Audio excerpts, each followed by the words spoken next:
Hey everybody, Kyle Goth here from GoatFilmReviews.com and the Goat Film Reviews YouTube channel, and I've got my first reaction to the new film Teacher's Lounge. The movie's being distributed by Sony Pictures Classic, who sent me a screener for the film. Thank you so much to everyone at Sony Pictures Classic for that. I'm positive on the movie.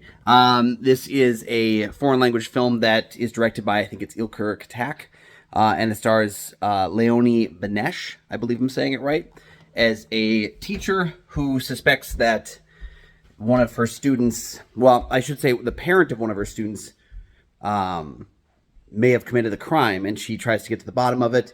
It involves basically like her unraveling at the seams as she tries to keep ends meet. She's basically doing what in her mind is the right thing. Somebody is taking something of hers, so she sets up a camera, suspects that it may be in fact another employee working at the school who has a kid who is in her class, and in doing so, she ends up unraveling the other person's life as well. And at the time, we don't really know if she made the right call or not, but now the student is acting out, and the parents are accusing her of things that she didn't do, or maybe she did. And it's kind of that like level of slow unraveling of a character who believes that she's in the right and that she's making the right choices, and whether or not you agree with them, she is paying for those choices. So, yeah, it's a little chessboard of a movie. There's a lot of pieces shifting back and forth. There's a lot of elements at play that are difficult to watch because just for so much of it, everything is being misconstrued or changed or evolved based on that. I think, yeah, Leonie Benesh, who plays the teacher, Mrs. Novak, she's fantastic in the movie. She's wonderful. And then her interactions with Mrs. Kuhn, or Kuhn, Kuhn, Mrs. Kuhn, who she believes may be involved in the theft. Really, like, intense stuff. This movie reminded me a lot of The Hunt, which was a Danish film with Mads Mikkelsen in it. Not so much for the content. I know that it has the central characterization of, like, someone we've charged with protecting our children while they're in school, while they're in daycare. Like, we've charged these people with protecting our kids, and that the dangerous line in which we draw in the sand for that. You know, that film has Mads Mikkelsen basically as a caretaker for children who gets accused of one of the worst things you could possibly do, sexual harassment, sexual assault.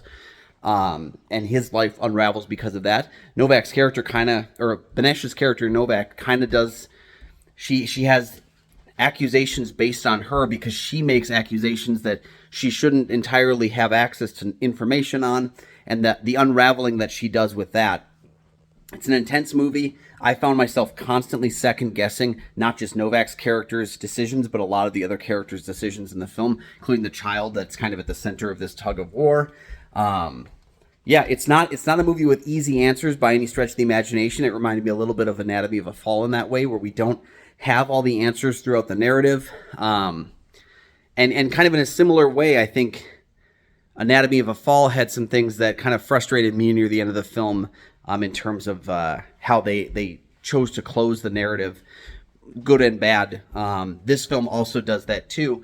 I feel like outside of the final few minutes of the movie, I was really, really invested the whole time. I don't know that the finale of the movie really makes good on the things that I wanted the story to close out on. That might be me bringing what's outside into the film, but it's what I was viewing the film, engaging with it on that level. There were some things missing in the finale that I was hoping to get a little bit more closure on from a story piece.